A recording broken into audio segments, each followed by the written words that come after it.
jelas sekali bahwa kita disuruh bertanding dalam pertandingan iman yang benar.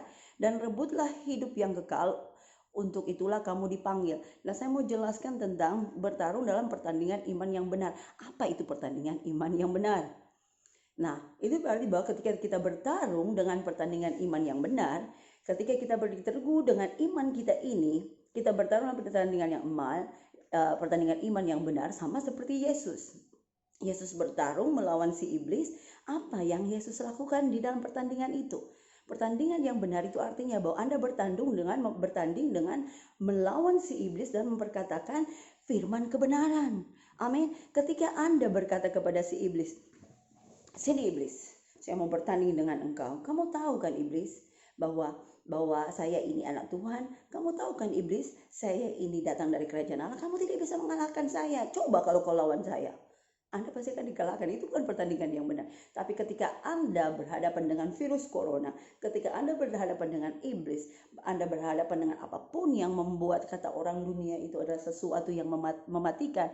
Saya kasih contoh sekarang aja, Anda berdiri dengan virus corona dan melawan, "Hei virus corona, kau itu tidak punya kuasa.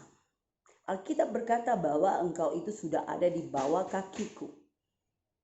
Alkitab berkata bahwa ada tertulis bahwa oleh bilur-bilur darah Yesus saya sudah disembuhkan. Alkitab berkata bahwa apa yang saya ikat di bumi akan terikat di sorga. Saat ini juga kau virus corona, ku ikat kau di dalam nama Yesus dan kau terikat di sorga. Kau tidak akan bisa menyerang keluarga, kau tidak akan bisa menyerang negara Indonesia ini. Engkau tidak akan bisa menyerang negara Malaysia ini. Engkau tidak bisa berbuat apa-apa karena apa? Engkau sudah kuikat dengan otoritas di dalam nama Yesus. Saat ini juga kau ada di kakiku. Nah, itu yang disebut dengan pertarungan yang benar. Amin. Pertarungan iman. Di mana kau taruh imanmu waktu kau bertarung? Anda taruh imanmu di dalam firman Tuhan dan memperkatakan firman Tuhan terhadap musuhmu, atau Anda bertarung dalam ketakutan dan memperkatakan hal-hal yang membuat dirimu sendiri takut. Ingat pertempuran David melawan Goliat? David berdiri. Goliat begitu gede. Virus corona kayaknya bagi Anda itu gede banget. Bagi orang-orang dunia itu mungkin gede banget. Itu seperti Goliat yang siap kapan saja untuk menyerang Anda, membuat Anda terjerembab, kemudian dapat demam, kemudian bisa sesak napas, habis itu bawa ke rumah sakit, dikarantin dan tinggal tunggu kalau memang Anda bisa disembuhkan atau tidak. Bagi kita itu tidak. Karena kita ini anak-anak Tuhan, kita ditentukan untuk hidup, kita ditentukan sebagai pemenang daripada setiap masalah yang ada di atas dunia ini. Kita ini yang disebut dengan pembawa damai. Amin. Kita yang disebut sebagai orang-orang yang menang di dalam Tuhan. Jadi sebagai anak-anak Tuhan, pertarungan kita ini, dia bilang pertarungan dengan iman. Kita nggak takut dengan virus corona. Kita nggak takut dengan segala macam yang iblis buang dalam kehidupan kita. Amin. Mencoba menghentikan kita. Anda harus ingat Markus 4 berkata bahwa iblis datang. Dia itu tuh datang untuk mencari apa? Firman Tuhan yang ada di dalammu. Dia nggak tertarik dengan kehidupanmu. Dia nggak tertarik dengan betapa kayanya Anda. Dia nggak tertarik, oh ini miskin supaya dia mati. Enggak. Yang dia tertarik itu adalah firman yang ada di dalam hatimu. Firman yang kau percaya itulah yang dia mau dia cekik supaya mati. Amin. Supaya Anda itu tidak bertumbuh, supaya Anda itu tidak menang. Makanya yang dia incar itu firman yang ada di dalammu. Makanya ketika ada peperangan seperti ini, iblis mulai berperan dengan Anda, imanmu dibutuhkan. Itu yang dinamakan pertarungan iman. Karena apa? Yang iblis mau curi itu firman Tuhan. Sedangkan kau bertarung dengan apa? Dengan firman Tuhan. Kalau Anda nggak punya firman Tuhan di dalam hatimu, ketika iblis datang, kau nggak bisa melawan dia. Kenapa? Nggak ada senjata yang keluar dari mulutmu. Amin. Nggak ada kata-kata yang bisa mematikan iblis itu, yang bisa membuat iblis itu lumpuh, yang akan keluar dari mulutmu. Firman yang tadi kita sudah katakan bahwa di poin berikut sebelumnya bahwa dikatakan bahwa imanlah yang memelihara kita dalam kekuatan Tuhan. Nah, dengan firman Tuhan yang ada di dalam hati kita dan dengan iman percaya kita kepada firman Tuhan, itulah yang akan keluar dari mulut kita dan mengalahkan si iblis. Amin. Jadi ingat, ketika Anda punya firman Tuhan, jaga. Virus corona lagi ngincar firman Tuhan di dalammu. Virus corona berusaha menaruh ketakutan di dalam daripada firman iman yang ada di dalammu. Dia ingin menggantikan firman iman yang Tuhan taruh di sini, yang engkau sudah dengar tiap hari, engkau percaya, dan itu ada di sini, dengan ketakutan, dengan segala berita-berita negatif dari dunia. Ya benar, banyak orang korban virus corona, banyak yang meninggal, tapi tidak buat Anda. Kenapa Anda punya firman yang bisa melumpuhkan dan bahkan mengalahkan iblis itu dengan firman iman yang ada di dalammu. Amin. Haleluya. Saya senang, saya bangga bahwa saya ini anak Tuhan. Saya senang, saya bangga saya punya firman Tuhan yang bisa mengalahkan segala macam tipu muslihat iblis. Amin. Jadi ngapain lah saya harus takut? Enggak, saya tahu Allah memenuhi segala kebutuhanku. Saya tahu bahwa Allah ada di pihakku. Jadi apa yang mesti saya takutkan? Yang saya takutkan kalau saya nggak punya firman Tuhan di dalam hidup saya, karena dengan mudah iblis akan mengalahkan saya. Bahkan bukan cuma mengalahkan saya, dia bisa mengalahkan, dia bisa membunuh, mencuri, membinasakan anak-anak saya, bahkan keluarga besar saya. Itu yang saya nggak suka. Kalau sampai kita nggak punya firman Tuhan, itu akan terjadi dalam kehidupanmu. Tapi puji Tuhan, haleluya. Oh haleluya, saya punya firman Tuhan dan saya percaya akan setiap kebenaran firman Tuhan. Itulah yang akan membuat saya bertanding dalam pertarungan iman yang benar untuk mengalahkan segala tipu muslihat iblis saat ini juga. Haleluya. Nah, sebagai anak-anak Tuhan, mari kita bertanding dengan penuh kepercayaan, bukan bertanding dengan takut, bimbang. Ketika kita bertanding dalam pertarungan yang benar, kita tahu bahwa siapa yang ada di pihak kita. Sebelum kita bertanding pun malaikat Tuhan itu sudah ada mengelilingi kita. Bahkan Tuhan sendiri bilang, apa? Aku ada di dalammu, aku ada di atasmu, di kiri kananmu. Amin. Ketika virus datang, virus gak akan berani menjamah engkau ketika engkau bertarung dengan iman yang benar. Haleluya. Nah, sekarang kita akan lanjut kenapa iman itu penting. Poin yang ke-13 adalah iman.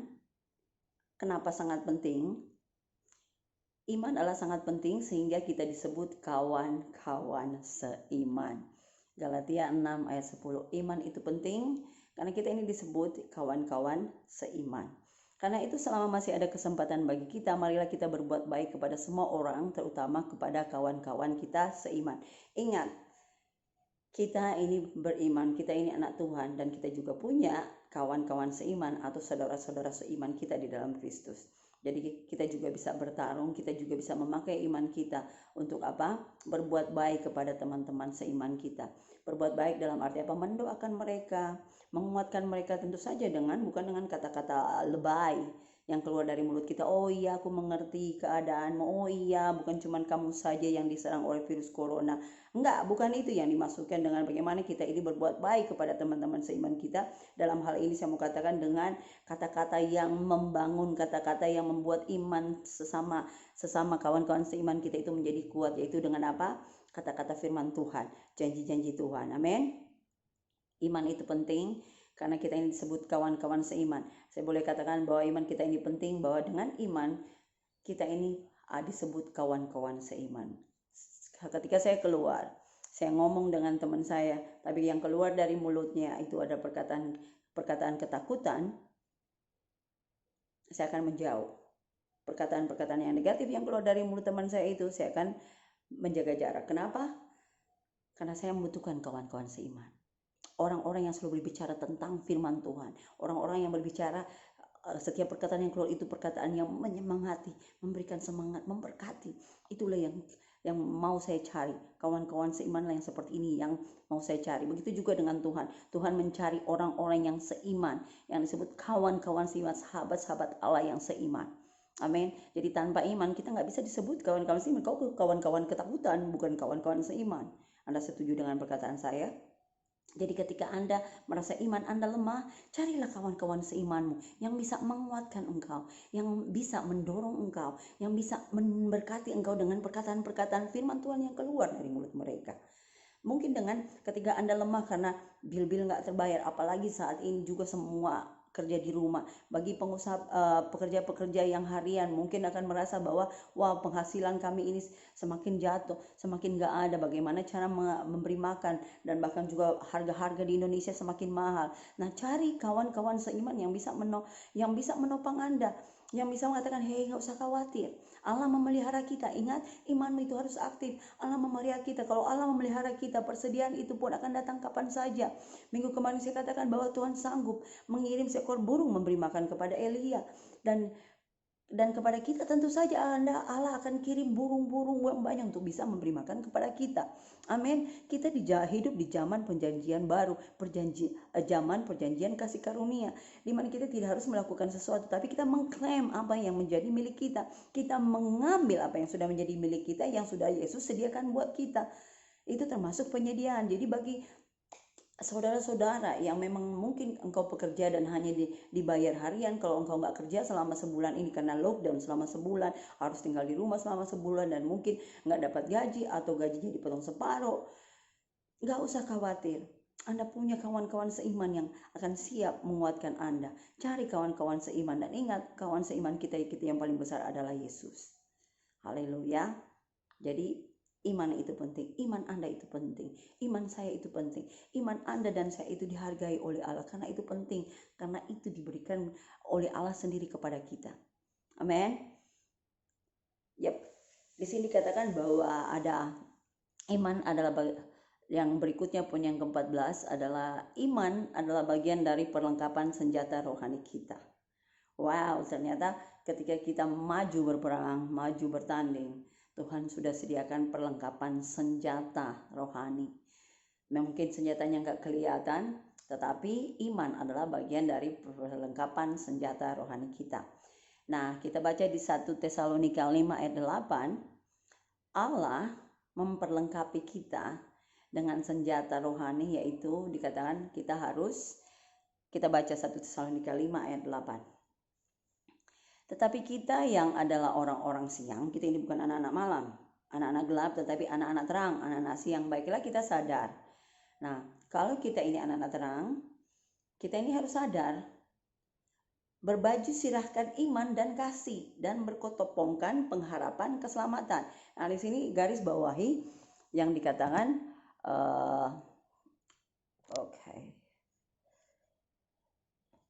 garis bawahi di sini berbaju sirahkan. Yap. Sebentar. Poin yang ke-14, yap.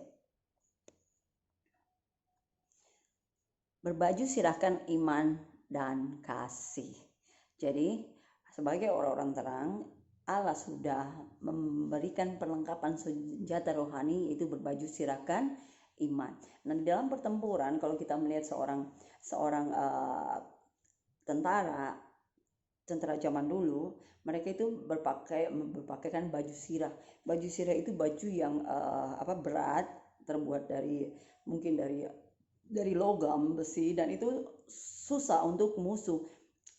Waktu mereka menusuknya pakai lembing atau pakai apapun juga, kalau tidak cukup kuat itu tidak akan tembus, karena baju sirahnya itu begitu kuat. Nah, begitu juga dengan kita, ketika iblis mulai melepaskan panah-panahnya yang jahat itu, termasuk sakit penyakit atau kemiskinan atau segala macam yang buat menembus pertahanan kita punya baju sirah itu.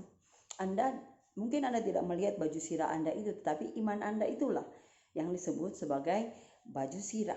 Jadi pakai baju sirah kita ini setiap hari. Amin. Bangun tidur kau katakan, Tuhan, aku memakai perlengkapan senjata Allah. Saya berbaju sirahkan iman dan kasih.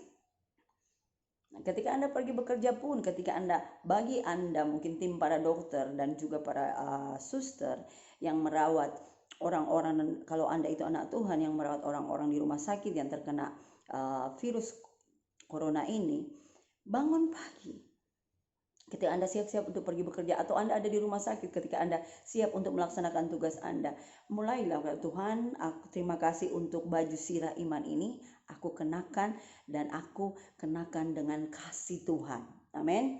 Jadi ketika Anda mengenakan baju sirah iman ini, musuh tidak akan mudah untuk menyerang Anda. Virus corona tidak akan mudah menyerahkan Anda, karena Allah sendiri sudah memberikan Anda baju perlengkapan rohani ini, yaitu iman. Jadi pakai iman Anda, itu adalah baju sirahmu, sehingga untuk menahan setiap serangan musuh. Amin. Nah, yang kedua, perisai iman. Efesus 6 ayat 16. Kita punya perisai. Udah punya baju sirah iman, ternyata ada perisai lagi di depan. Efesus 6 ayat 16. Dalam segala keadaan, pergunakanlah perisai iman, sebab dengan perisai itu kamu akan dapat memadamkan semua panah api dari si jahat. Amin. Nah, perisai ini selalu kita taruh di depan kita. Jadi perisai inilah yang itu sebagai perisai iman. Perisai inilah yang menjaga kita supaya tidak kena tembakan dari si musuh. Panah-panah api daripada si musuh ini kita bisa lawan dengan perisai iman. Anda ingat film Captain America? Setiap ada senjata, setiap kali ada peluru-peluru yang datang, dia lawan dengan apa? Dia tangkis dengan apa? Perisai iman. Nah, begitu juga dengan kita sebagai orang Kristen. Jangan kalah dong sama Captain America. Anda punya perisai iman yang nggak terlihat. Amin. Anda nggak perlu berlagak-lagak seperti Captain America untuk melawan setiap tembakan-tembakan yang datang, tetapi Anda hanya berdiri teguh dengan iman Anda. Itulah perisai iman Anda. Amin. Ketika ada mulai, di tentang kamu dibilang, ada virus sudah mulai datang, ada virus yang sudah mulai menyerangmu, pakai perisai iman. Perisai iman, ku tengking kau dalam nama Yesus, ku ikat kau dalam nama Yesus. Amin. Itulah cara kita mulai memakai perisai iman kita. Haleluya. Wow. Anda anak Tuhan melihat bahwa ada perlengkapan rohani. Allah tidak membiarkan kita dengan begitu aja sambil dengan istilahnya dengan tubuh kosong dan siap untuk diserang. Tidak. Iman kita itulah yang akan melawan mereka. Dan Allah yang berperang melawan mereka. Haleluya. Ada amin. Haleluya. Oke. Jadi jangan pernah lupa pakai perisai iman. Udah berbaju silahkan iman, kemudian pakai perisai iman juga. Poin yang ke-15, iman adalah kemenangan yang mengalahkan dunia. 1 Yohanes 5 ayat 4. 1 Yohanes 5 ayat 4 berbunyi seperti ini. Sebab semua yang lahir dari Allah mengalahkan dunia. Dan inilah kemenangan yang mengalahkan dunia, iman kita. Jadi setiap orang yang lahir dari Allah mengalahkan dunia. Siapa yang lahir dari Allah? Siapa yang lahir baru di sini? Amin. Anda dan saya, kita semua ini adalah orang-orang yang lahir baru, orang-orang yang lahir dari Allah, orang-orang yang diberikan kehidupan Allah yang baru. Roh kita ini sudah diubuhkan menjadi sekelas dengan Allah. Jadi kita ini lahir dari Allah dan kita inilah yang mengalahkan dunia. Bukan kita pribadi, kekuatan kita yang mengalahkan dunia, tetapi apa dikatakan sini? Iman kita. Iman Anda dan saya lah yang mengalahkan dunia ini. Iman Anda dan saya lah yang membuat virus corona ini hancur, kalah. Tidak bisa mengalahkan kita. Amin. Apapun yang kelihatan di dunia ini mengalahkan dunia, apapun yang kita lihat di dunia ini yang membuat dunia makin kacau, tetapi kita ini pemenang. Kenapa? Karena iman kita lah yang membuat kita menang, mengalahkan segala sesuatu yang mengalahkan dunia ini. Amin. Iman kita, jadi iman Anda itu sangat berharga, sayang. Iman Anda, kalau Anda bungkus dengan firman Tuhan, wow, itu menjadi suatu kekuatan yang lebih kuat daripada bom nuklir yang ada di dunia ini. Bom nuklir yang paling ampuh pun di dalam dunia ini tidak bisa mengalahkan iman Anda. Anda punya senjata yang melebihi bom nuklir. Anda punya senjata yang melebihi torpedo atau apa nuklir yang dimiliki oleh Rusia, Cina, ataupun Amerika, atau negara-negara Korea, atau siapapun yang punya nuklir yang terkuat. Senjata yang terkuat di dunia ini tidak bisa mengalahkan senjata Anda, yaitu iman Anda. Alkitab dengan jelas berkata bahwa iman kita ini yang mengalahkan dunia. Amin. Anda lah yang mengalahkan dunia. Anda yang punya iman kepada Tuhan lah yang mengalahkan dunia ini, yang mengalahkan virus corona ini, pandemik saat ini pun. Iman Anda lah, iman Anda dan saya yang mengalahkan itu semua. Amin. Haleluya, ada amin. Oh, thank you Lord. Thank you Lord. Bukan kekayaan Anda, bukan uang Anda, bukan jabatan Anda yang bisa mengalahkan dunia ini, tapi iman Anda lah yang mengalahkan dunia ini. Amin. Haleluya. Sama-sama katakan, terima kasih Tuhan untuk iman yang sudah Kau berikan kepadaku. Imanku yang mengalahkan dunia. Iman percayaku kepadamu lah yang mengalahkan dunia ini. Di dalam nama Yesus. Amin. Nah, sekarang kembali kita lihat yang ke-16. Yang ke-15, iman adalah kemenangan yang mengalahkan dunia. Imanmu dan iman saya mengalahkan dunia.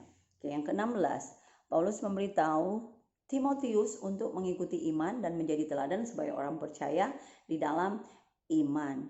Jadi 1 Timotius 4 ayat 12. Janganlah seorang pun menganggap engkau rendah karena engkau muda. Jadilah teladan bagi orang-orang percaya dalam perkataanmu, dalam tingkah lakumu, dalam kasihmu, dalam kesetiaanmu, dan dalam kesucianmu. Sebagai anak-anak Tuhan yang memiliki iman yang mengalahkan dunia di sini, Rasul Paulus bukan cuma hanya menasihati Timotius saja, tetapi dia juga menasihati kita bahwa dengan mengikuti iman kita ini, jangan sampai orang menganggap Anda dan saya itu rendah karena kita ini muda. Kita ini jadilah teladan bagi orang-orang percaya. Jadi dengan iman yang kita miliki ini diminta untuk kita jadi teladan bagi orang-orang percaya. Saya tahu bahwa level-level kepercayaan setiap orang itu berbeda-beda. Tetapi ketika Anda memahami dan mengerti dengan rohmu, dengan hatimu mengenai iman ini, jadilah teladan. Sekalipun kau muda, kau memperkatakan firman Tuhan, janji-janji Tuhan kau perkatakan, dan ketika ada orang yang berkata, wah apaan sih kau baru anak 5 tahun, baru 10 tahun, apa yang kau tahu tentang perkataan firman Tuhan? Kita tetap berpegang dengan perkataan firman Tuhan. Itulah yang akan membuat teladan bagi orang-orang lain. Orang-orang tidak akan menganggap kita rendah karena perkataan-perkataan yang keluar dari mulut kita, perkataan-perkataan yang ada iman dan dengan diperkatakan dengan firman Tuhan, itulah yang akan membuat orang lihat kehidupan kita ini berbeda.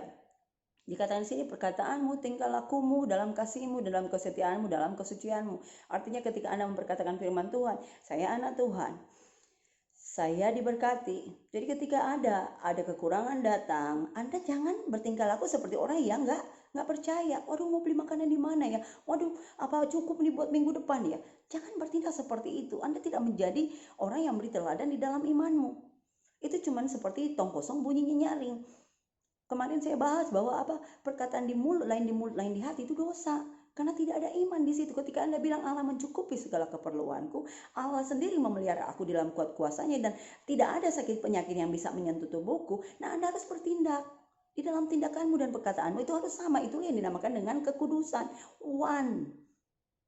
Amin. Satu pikiran, satu perkataan, satu hati, satu kepercayaan, dan kemudian Anda melakukannya. Amin. Itu ya akan menjadi teladan. Di dalam kesetiaanmu, Anda setia akan firman Tuhan. Orang akan lihat bahwa Anda setia dengan perkataan firman Tuhan. Allah sendiri pun menghargai orang-orang yang setia di dalam mengikuti setiap perkataannya, di dalam menaati setiap perkataannya. Dan itulah yang membuat engkau itu tinggal dalam kesucian. Suci bukan berarti bahwa Anda harus jangan jamaah ini, jangan jamaah itu. Suci adalah satu pikiran, satu perkataan, dan satu keyakinan dan tindakanmu itu yang membuktikan bahwa Anda suci, bahwa Anda ada dalam kesatuan. Anda ada dalam kepercayaan Anda akan Allah di dalam firman-Nya, dan itu Anda lakukan dalam kehidupan Anda setiap hari. Amin. Nah, 1 Timotius 6:11 juga berkata, tetapi engkau hai manusia Allah, jauhilah semuanya itu. Kejarlah keadilan, ibadah, kasih, dan kesabaran, dan kelembutan.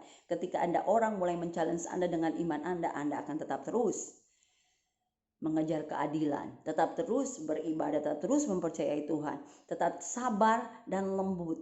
Amin. Orang-orang yang percaya, orang-orang yang mengandalkan Tuhan, orang-orang yang hidup seperti Allah hidup, mereka adalah orang-orang yang sabar dan lembut, dan mereka tidak mudah teriritasi. Disinggung orang, mereka cepat marah. Enggak, mereka orang yang sabar dan selalu menjawab dengan lemah lembut. Yang ke-17, poin yang ke-17, kenapa iman itu penting? Kita berfungsi dalam karunia dan anugerah yang telah Allah berikan kepada kita untuk memenuhi panggilan Allah sesuai dengan proporsi iman kita. Saya katakan kembali, kita berfungsi dalam karunia dan anugerah yang telah Allah berikan kepada kita untuk memenuhi panggilan Allah sesuai dengan proporsi iman kita. Amin. Iman itu penting karena kita akan berfungsi di dalam karunia Tuhan, di dalam anugerah yang telah Allah berikan kepada kita. Dibutuhkan iman untuk bisa berfungsi dengan maksimal sesuai dengan ukuran iman atau proporsi iman kita yang Tuhan berikan. Roma 12 ayat 6-8. Demikianlah kita mempunyai karunia yang berlain-lainan menurut kasih karunia yang dianugerahkan kepada kita. Jika karunia itu adalah untuk bernubuat, baiklah kita melakukannya sesuai dengan iman kita. Jika karunia untuk melayani, baiklah kita melayani. Jika karunia mengajar, baiklah kita mengajar. Jika karunia untuk menasihati, baiklah kita menasihati. Siapa yang membagi-bagikan sesuatu, hendaklah ia melakukannya dengan hati ikhlas. Siapa yang memberi pimpinan, hendaklah ia melakukannya dengan rajin. Siapa yang menunjukkan kemurahan, hendaklah ia melakukannya dengan sukacita. Jadi yang dimaksud di sini bahwa setiap anugerah dan pelayanan-pelayanan yang Tuhan berikan kepada kita itu, tanpa iman kita tidak akan maksimal, kita tidak akan efektif. Jadi waktu kita melayani, lakukanlah dengan iman. Waktu kita bernubuat, lakukanlah dengan iman. Waktu kita memberi, menasihati, lakukan dengan iman. Jangan ragu-ragu. Kenapa kita lakukan dengan iman? Karena ada firman yang menopang kita ketika kita melakukannya. Ada Allah sendiri yang mensupport kita untuk memberikan nasihat, untuk mengajar, untuk menasihati, untuk memimpin. Nah, setiap orang daripada kita punya karunia yang berbeda, dan itu semua kita lakukan dengan iman. Nah, dan kemudian yang ke-18, ini yang terakhir. Kenapa iman itu penting? Karena tidak ada yang mustahil bagi orang yang percaya. Iman itu kenapa penting? Karena tidak ada yang mustahil bagi orang yang percaya. Markus 9:23 jawab Yesus. Markus 9 ayat 23 jawab Yesus, katamu jika engkau dapat, tidak ada yang mustahil bagi orang percaya. Jadi bagi kita ini sebagai anak-anak Tuhan, tidak ada yang mustahil bagi kita. Amin. Kalau Alkitab berkata tidak ada yang mustahil bagi Anda dan saya yang percaya, yang memiliki iman kepada Tuhan, maka tidak ada yang mustahil buat kita. Anda bisa membuat kemustahilan itu menjadi hal-hal yang mustahil. Impossible things bagi Anda itu Anda bisa menjadikannya possible. Haleluya. Dikatakan bahwa tidak ada yang mustahil bagiku. Tidak ada yang mustahil bagiku. Segala hal yang bagi dunia katakan impossible, bagi saya orang percaya itu possible. Haleluya. Nah, apakah Anda diberkati dengan firman Tuhan pada pagi hari ini? Amin. Oh, terima kasih Tuhan. Karena bagi saya sendiri pun yang memberitakan firman Tuhan ini, saya sangat diberkati. Saya selalu diingatkan bahwa imanku inilah yang mengalahkan dunia ini. Bahwa tidak ada yang mustahil bagi saya yang percaya. Hal-hal yang kelihatan mustahil bagi dunia, bagiku itu mustahil. Terima kasih Tuhan. Anda bisa mengucap syukur kepada Tuhan saat ini. Tuhan, terima kasih untuk setiap ukuran iman yang kau berikan kepada kami, untuk setiap kebenaran firman yang sudah kau ajarkan kepada kami Tuhan. Terima kasih bahwa di dalam setiap kebenaran firman-Mu itu yang membuat iman kami semakin bertumbuh, itu yang membuat iman kami menuju kepada kedewasaan dan kesempurnaan, sehingga kami boleh beroperasi seperti anak-anak Tuhan, memerintah dunia ini. Karena dengan iman kami, dengan menghadirkan Allah lewat iman kami, dengan memanifestasikan Allah dengan iman kami, apa yang ditakuti oleh dunia saat ini, itu bukanlah menjadi hal yang besar yang membuat kami takut, tetapi kami bisa mengalahkan ketakutan yang sedang berlangsung dalam dunia ini dengan iman percaya kami kepadamu. Terima kasih Tuhan. Aku berdoa buat setiap anak-anak-Mu yang ada di Malaysia sana, buat setiap orang yang mendengarkan kebenaran firman Tuhan pagi hari ini Tuhan, biar mereka semakin berpegang teguh akan iman mereka, karena iman mereka lah yang mengalahkan dunia. Terima kasih Tuhan, bahwa iman mereka lah yang akan membuat Allah tetap terus memelihara mereka di dalam kekuatan-Mu yang luar biasa. Dengan iman percaya mereka kepadamu Tuhan, bahwa mereka bisa hidup di dalam damai sejahtera di tengah-tengah dunia yang tidak memberikan damai sejahtera ini. Tetapi iman mereka lah yang akan membuat alam damai sejahtera Allah itu tetap tinggal dan bahkan semakin berlimpah-limpah di dalam pikiran, di dalam hati mereka ya Tuhan. Terima kasih Bapa. Setiap kebutuhan mereka pun Kau cukupi ya Tuhan. Terima kasih Tuhan. Kupercayakan setiap anak-anak Tuhan, setiap jemaat Simpang Pulai khususnya yang ada di Ipoh Malaysia sana Tuhan, ke dalam tangan-Mu yang kuat. Terima kasih karena Kau menjaga mereka. Terima kasih karena Kau bekerja untuk mereka. Terima kasih Tuhan karena Kau pun menjaga keluarga mereka yang ada di Indonesia ini. Dan terima kasih Tuhan bahwa iman mereka beroperasi sebagaimana Engkau beroperasi. Di dalam nama Yesus aku mengucap syukur. Haleluya. Dan mari semua anak-anak Tuhan yang percaya, yang mengandalkan iman mereka ke di dalam Tuhan, dan iman kalianlah yang menangkan dunia ini. Sama-sama Kita katakan amin. Haleluya. Biar Anda semua diberkati menghadapi hari yang penuh sukacita ini di dalam Tuhan, dan tidak pernah melupakan firman Tuhan setiap hari, dan juga tidak lupa untuk berdoa, menguatkan satu sama lain. Ketika Anda ada di rumah, Anda tidak bekerja di kilang, mari kita sama-sama tetap terus dengan firman Tuhan. Dan jangan lupa persekutuan Anda dengan teman-teman yang lain, itu pun yang akan membuat iman-iman Anda semakin bertumbuh di dalam kebenaran firman Tuhan. Selamat sampai jumpa lagi, dan sampai ketemu pada hari Minggu, pada hari Minggu berikutnya di dalam kebenaran firman Tuhan. I love you all. Allah mengasihi Anda juga. God bless you. Amen.